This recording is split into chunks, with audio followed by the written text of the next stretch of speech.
Leadership is never an easy journey, and sometimes it is tested in ways that few people outside the corridors of power can truly understand.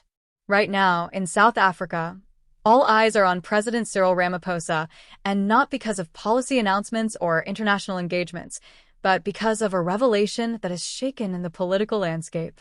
According to African National Congress Secretary General Michael Mbalula, and highlighted by economic freedom fighters leader Julius Malema, Ramaphosa at one point seriously considered stepping down from office.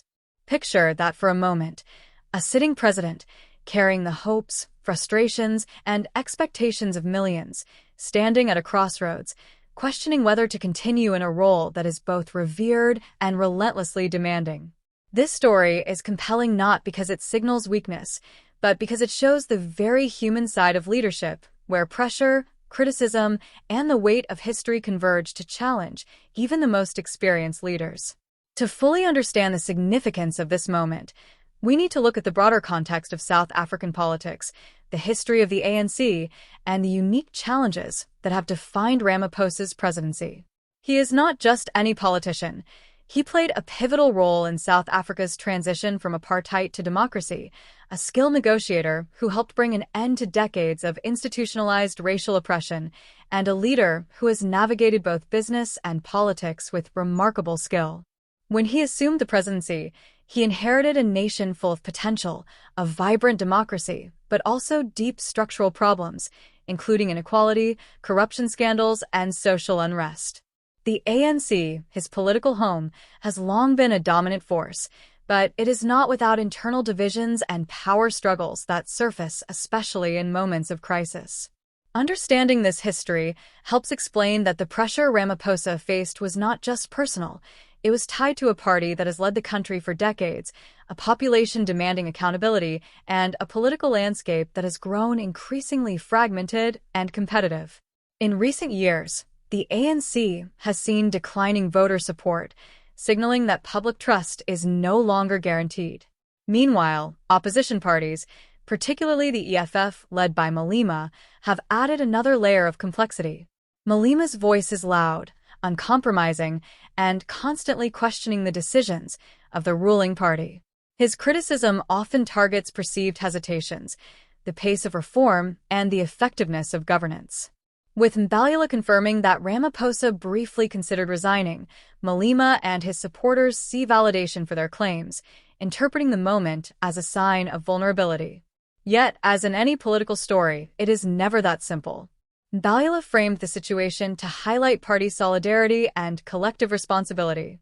He explained that the ANC leadership stepped in to remind Ramaphosa that leaving the office during a moment of crisis would not only be abandoning his position, but also the nation itself in turbulent times.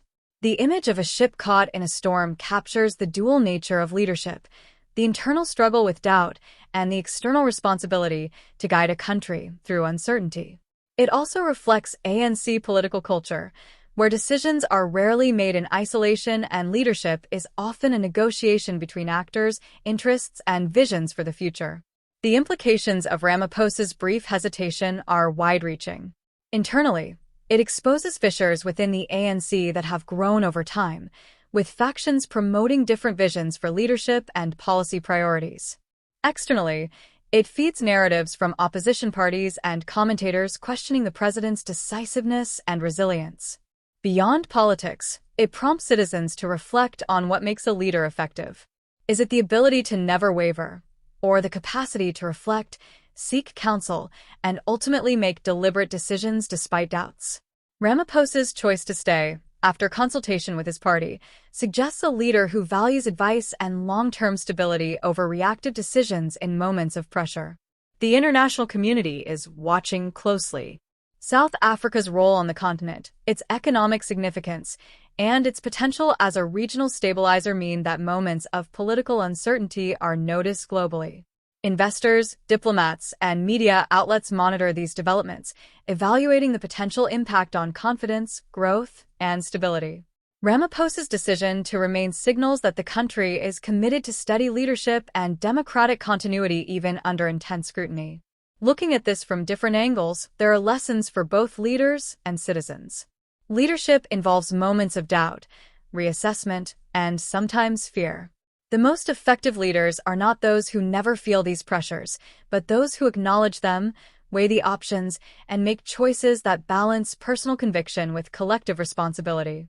The ANC's intervention also shows that political parties operate as complex ecosystems where leadership is negotiated between interests, factions, and visions for the future. For citizens, understanding these dynamics deepens appreciation for the complexities of governance and the realities of high office. Looking forward, the questions are pressing. Can Ramaphosa use this experience to strengthen his leadership, unify the ANC, and tackle South Africa's socio-economic challenges? Can the party manage internal divisions while maintaining public trust? How will opposition parties leverage this moment in their strategy? These are not theoretical. They are real challenges that will shape South Africa's political landscape in the months and years ahead.